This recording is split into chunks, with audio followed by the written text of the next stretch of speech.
시골의 어느 돌담마루에 강아지가 똥을 누고 갔습니다. 참새가 지나가다가 저게 뭐지? 보물인가 해서 가까이 갔다가 몇 번 쪼아보니까 이게 냄새가 지독한 똥이에요. 아이고 이게 똥이구나. 아이고 더러워. 이러면서 질색을 하면서 도망을 갔습니다. 강아지 똥은 자신이 똥인 것을 알고 너무 슬펐습니다. 하찮다고 무시당하는 강아지 똥은 외로움을 잘 타고 또 잘 울었습니다.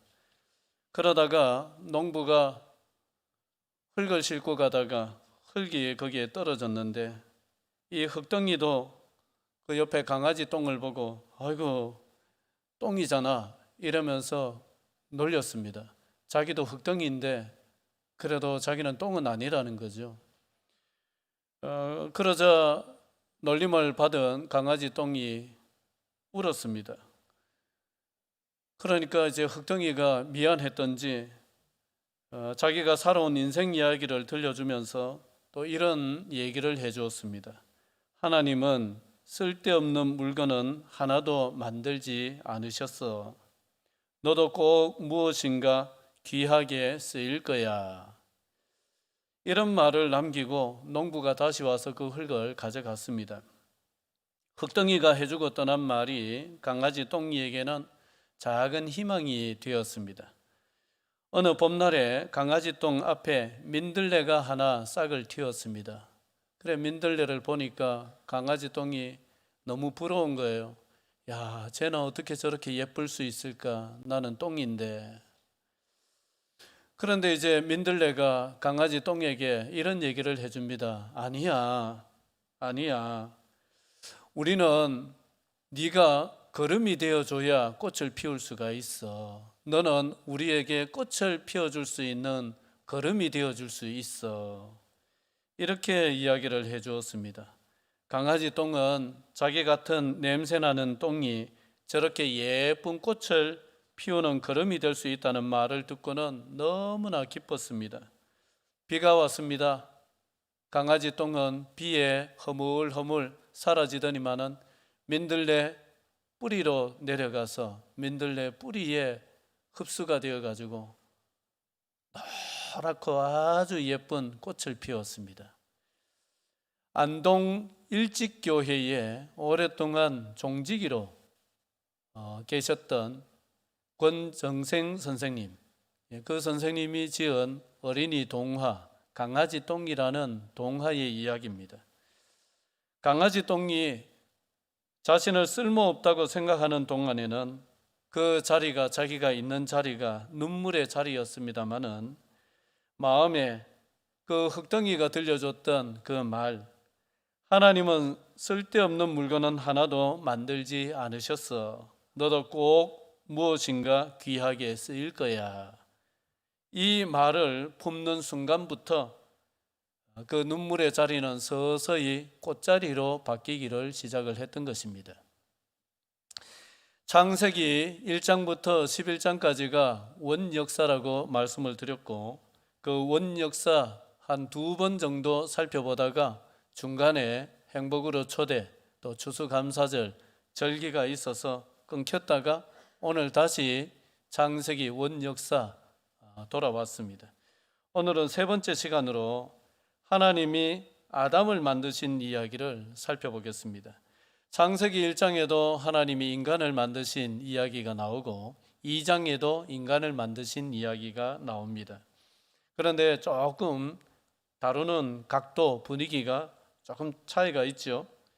1장에 나오는 인간 창조 이야기가 인간의 영광스러운 면을 부각을 시키고 있다 한다면 2장에 나오는 인간 창조 이야기는 인간의 연약함을 오히려 부각시키고 있습니다.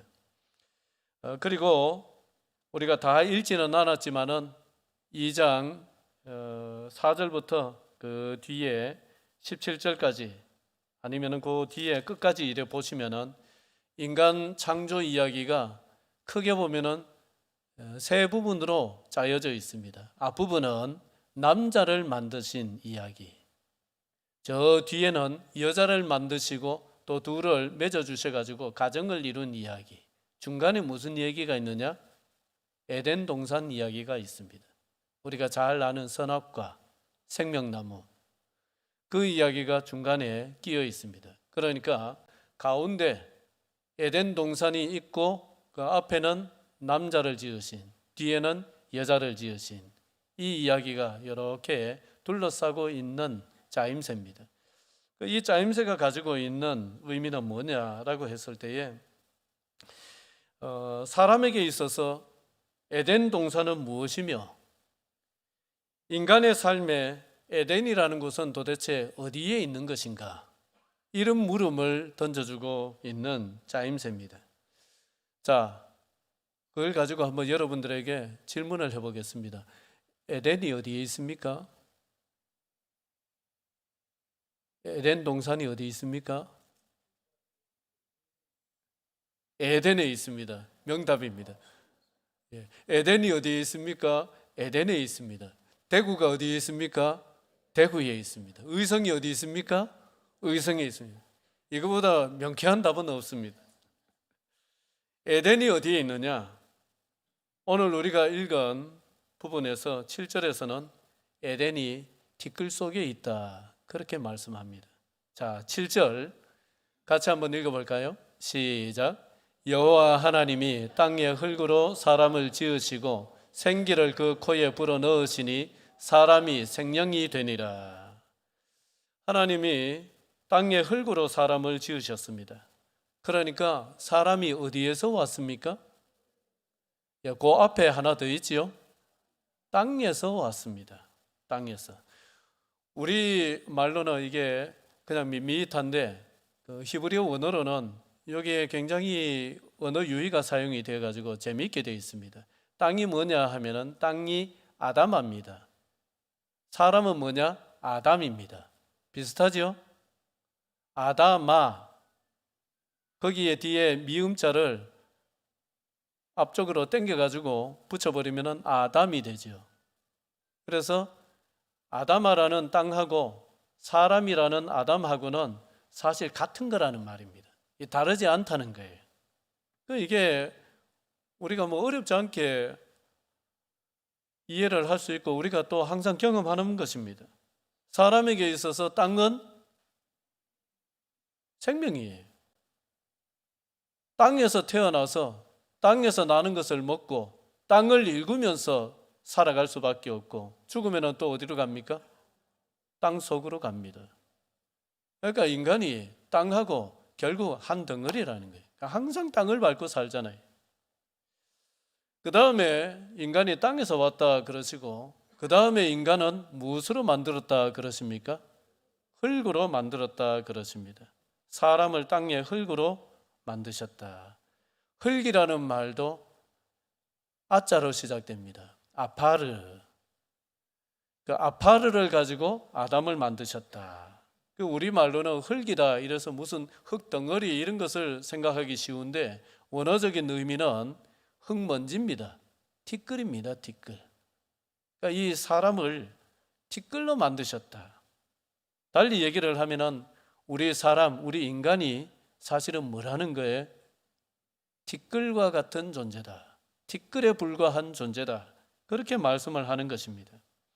하나님의 숨결을 불어넣기 전에는 티끌에 불과한 존재, 이게 우리 인간의 본연의 모습이다. 그런 말씀이죠.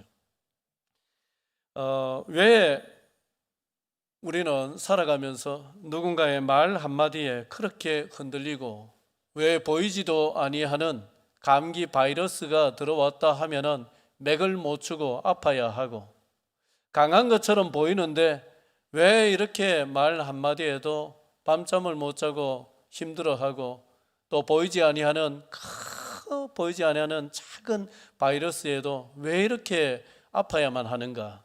왜 그렇습니까? 우리가 사실 티끌이기 때문에 그렇습니다. 사실은 우리가 강한 존재가 아니라 바람 불면은 휘 날려가는, 어디로 날려갈지도 모르는, 어디 가서 뚝 떨어질지도 모르는 이런 티끌에 불과한 존재이기 때문에 우리는 이런 것입니다. 그런데도 우리는 이 티끌에 불과한 이 육체를 얼마나 탐하면서 살고 티끌에 불과한 이 육신을 또 얼마나 가꾸느라고 얼마나 욕심들을 부리고 티끌인데도 또 얼마나 강하게 보이려고 애를 쓰고 그렇게 사는지 모르겠습니다. 불교에는 그림 중에 구상도라는 그림이 있습니다. 절에 가면은 제가 절에 그림 그려놓은 것을 이래 보는데 우리나라 절에는 잘 보이질 않습니다. 일본에는 구상도라는 그림이 절에 많이 있습니다. 구상도는 뭐냐? 9가지 상태를 그린 그림이다. 그래서 구상도입니다. 사람이 죽어서 시체가 되어서 썩어가지고 흙이 되는 과정을 9단계로 그려놓은 그림입니다. 처음에는 절세 미인입니다. 죽어서 얼마 되지 않았을 때도 아직까지는 그 아름다운 자태가 그대로 있습니다. 그런데 그 다음 단계는 가스가 차고 피부색이 검게 변합니다. 다음 단계는 시체의 내장과 지방, 혈액이 체내의 높은 온도에 녹아가지고 모든 사람의 구멍으로 다 흘러나옵니다. 그 다음은 살 속의 모든 피하 조직이 녹아가지고 흘러나오고 이 피부 살갗도 허물허물 다 물이 되어서 녹아내립니다. 이제 아름다운 절세 미인의 자태는 오간데 없고 썩어 문드러진 흉측한 몰골이 되고 모든 부패 과정이 진행되고 나면은 무엇만 남습니까? 뼈만 남습니다. 뼈도 영원히 남습니까?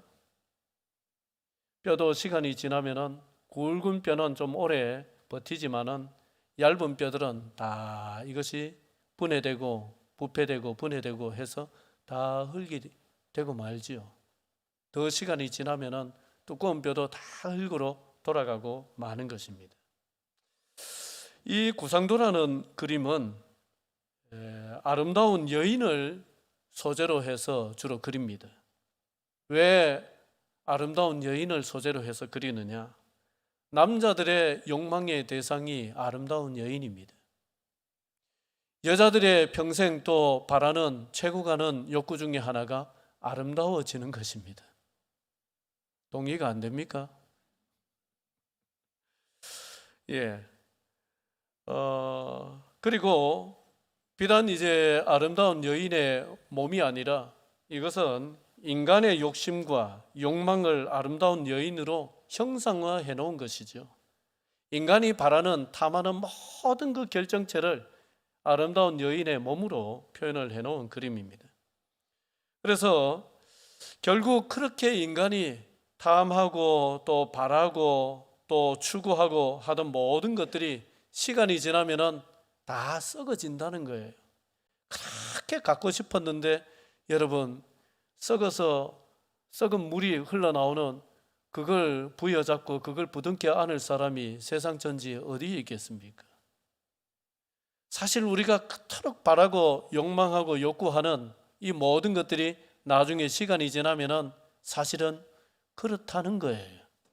그런데도 불구하고 얼마나 우리는 그것을 탐하면서 추구하면서 살아가는지 모릅니다. 그래서 이 구상도라는 그림은 너희 인간들이 탐하는 모든 것들이 사실 본질적으로는 이 썩은 시체 썩은 물에 불과하고 다 썩어진 부패한 이런 것들에 불과하다. 이것을 깨닫고 살라 이것입니다. 여러분 다시 물어보겠습니다. 에덴이 어디에 있습니까? 이만큼 했으면 또 다른 답이 좀 나올 법한데 에덴이 어디에 있느냐? 에덴은요, 내가 썩어질 티끌에 불과한 존재라는 것을 아는 데 있습니다. 그걸 아는 데 있습니다. 내가 탐하는 모든 것들이 시간이 지나면 다 썩어질 것들이라는 사실을 이걸 한 번쯤 기억하는데 에덴이 있습니다. 내가 그토록 맞다고 고집부리고 그 생각조차도 고집부리는 그 생각조차도 실은 티끌에 불과한 자의 좁디 좁은 생각에 불과하다는 사실을 이걸 한번 깨닫고 자기를 비우고 하는 거기에 에덴이 있습니다. 이것을 깨닫지 못하면은 끊임없이 집착과 주장과 또 욕망, 욕구에 붙들려 가지고 살게 되는데, 그러면 인생이 어떻게 되느냐? 인생이 그냥 티끌이 돼 버립니다. 인생이 꼭 이래 뭉쳐지고 쌓이고 다져지고 이래야 되는데 퍼석퍼석해집니다. 덩어리가 생기질 않습니다. 이걸 잊고 살면 어떻게 되느냐? 관계가 티끌이 돼 버립니다. 관계가 튼튼하게 엮이질 아니하고 관계도 퍼석퍼석해서 티끌처럼 다 끊어져 버립니다. 내가 티끌인 줄 알고 살면은 반대가 되죠. 인생이 흙덩어리가 됩니다. 관계가 튼튼한 덩어리가 됩니다. 그래 되는 것입니다. 그리고 티끌에 불과하다는 것을 깨닫게 되면은 놀랍게도 하나님을 깊이 만나는 이런 역사가 일어납니다. 4장에 가서 보면은 이제 아담이 가인을 낳고 가인을 낳고 또 동생 아벨을 낳았죠. 그러나 가인이 아벨을 쳐 죽입니다. 그러니까 하나님은 아벨이 사라진 것으로 내버려 두지 아니하시고 아벨 대신에 또 한 아들을 주시죠. 셋을 주십니다. 그래서 4장에 가면은 가인의 후손들이 어떻게 살았는가, 가인의 후손들의 이야기가 나오고 그 뒤에 셋의 후손들의 이야기가 짤막하게 나옵니다. 가인의 후손들의 이야기는 대부분이 화려하고 또 물질 문명을 이루고 이런 것들로 표현이 되어 있습니다. 그에 비해서 셋의 후손의 이야기는 보잘것없습니다. 초라합니다. 굉장히 간단하게 되어 있습니다. 누가 누구를 낳고 그걸로 거의 끝입니다. 그러면서 마지막 4장 26절에 한번 띄워주시겠어요? 이렇게 셋의 후손의 이야기를 매듭 짓고 있는데 같이 읽겠습니다. 시작. 셋도 아들을 낳고 그의 이름을 에노스라 하였으며 그때의 사람들이 비로소 여호와의 이름을 불렀더라. 여기에 셋도 아들을 낳고 그 이름을 에노스라 했는데 에노스 때의 사람들이 비로소 여호와의 이름을 부르기를 시작했다. 불렀다.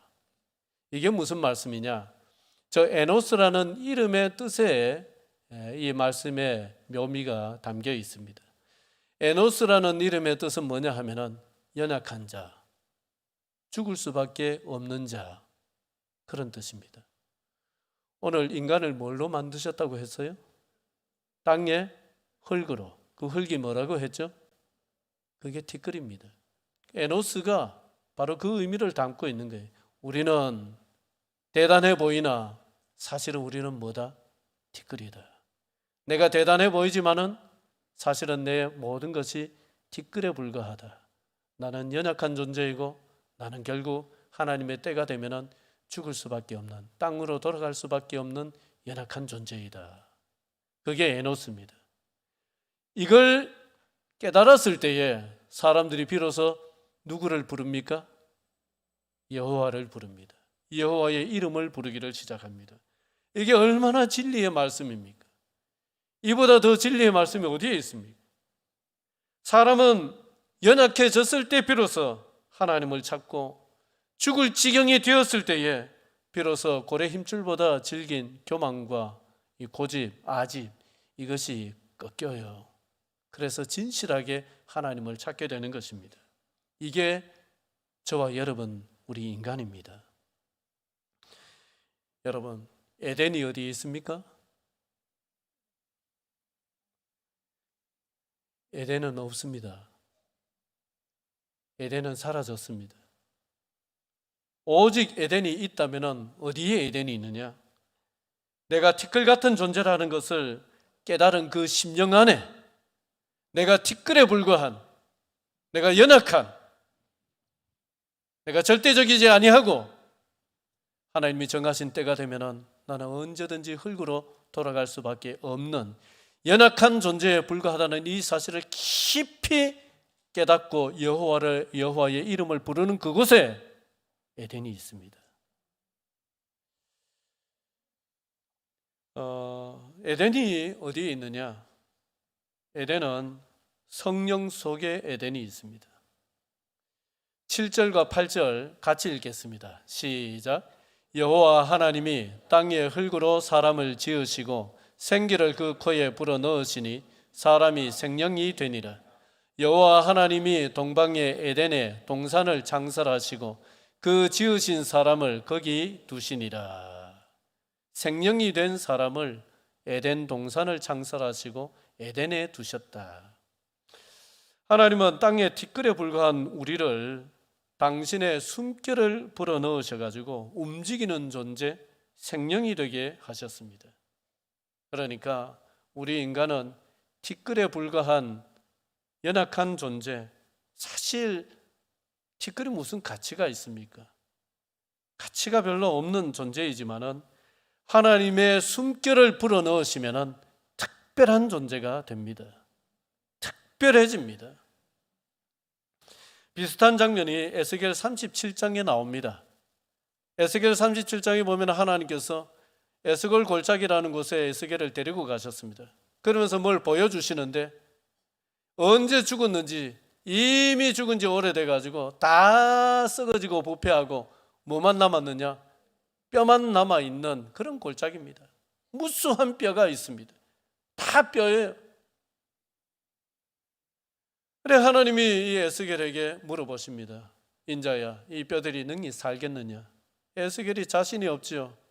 하나님이 아십니다. 여기에 내 말을 대언해봐라. 하나님의 말씀을 대언하니까 역사가 일어납니다. 널브러져 있던 그 뼈들이 하나씩 치걱 맞아 떨어지고 붓기를 시작을 하는 거예요. 그리고 거기에 살이 붙고 힘줄이 돋고 그렇게 모양이 사람 모양을 갖춥니다. 그러나 움직입니까? 없어요. 움직이질 않아요. 생기가 없어요. 그때 하나님께서 생기로 향해서 대언해라. 생기를 향해서 하나님의 말씀을 대언을 하니 그 생기가 사람들, 그 살아난 사람들 속에 들어가니까 비로소 움직이는 하나님의 군대가 되었다. 그게 에스겔 37장에 나오는 말씀입니다. 오늘 이 말씀과 너무나 비슷한 말씀입니다. 아무리 티끌이라도, 아무리 지금 형편이 언제 죽었는지 모르는 다 생기가 사라져버린, 삶의 의욕이 사라져버린, 모든 힘이 다 떨어져버린 이런 상황이라 할지라도 하나님의 숨결, 성령이 거기에 들어가시면 살아날 수 있다는 거예요. 아무리 풀 한 폭이 자랄 수 없는 메마른 삶의 터전이 되어버렸다 할지라도 하나님의 숨결이 들어가면 거기에 꽃이 피는 들판이 될 수 있다는 것입니다. 아무리 태어난 것이 흙수저로 태어나서 부모덕 볼 게 하나도 없는 이런 처지에 태어났다 할지라도 거기에 하나님의 성령이 들어가고 하나님의 성령에 붙들리고 하나님의 말씀에 붙들려 살기를 시작하면은 은수저가 될 수 있다는 겁니다, 여러분. 금수저도 될 수 있습니다, 여러분. 어떠한 아픔, 어떠한 상처, 불리한 조건을 가졌다 할지라도 하나님의 숨결이 들어가면은 그 사람은 에덴의 주인공이 될 수가 있습니다. 찬송가 한 곡을 듣고 말씀을 마무리를 하겠습니다.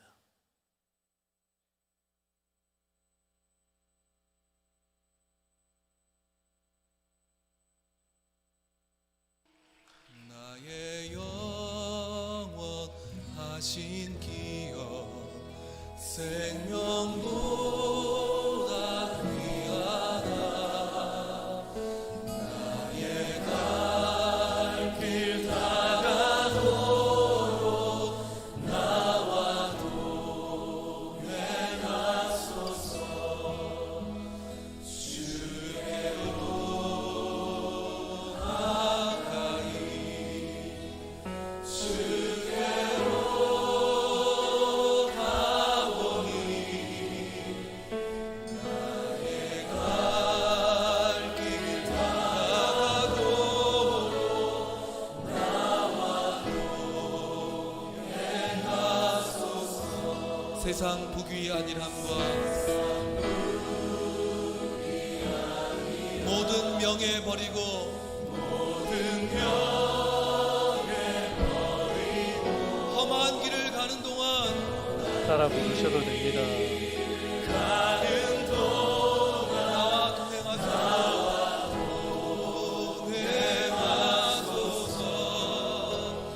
주께로 가까이 주께로 가오니 나의 발길 다가도록 나와 동행하소서 어두운 골짜 지나가며 험한 바다 건너서 천국문에 이르도록 나와 동행하소서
네.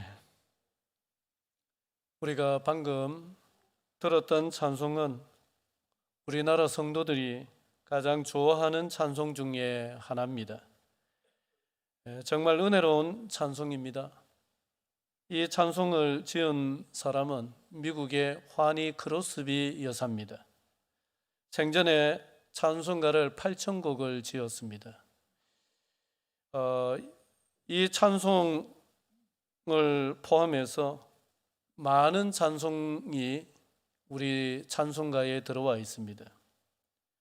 주 하나님 지으신 모든 세계, 예수 나를 위하여 십자가를 질 때 인애하신 구세주여 내 말 들으사, 나의 갈 길 다가도록, 이 주옥 같은 찬송이 다 크로스비 여사가 지은 찬송으로서 우리 찬송가에 가장 많은 찬송이 실려 있는 사람입니다. 22곡이 실려 있습니다.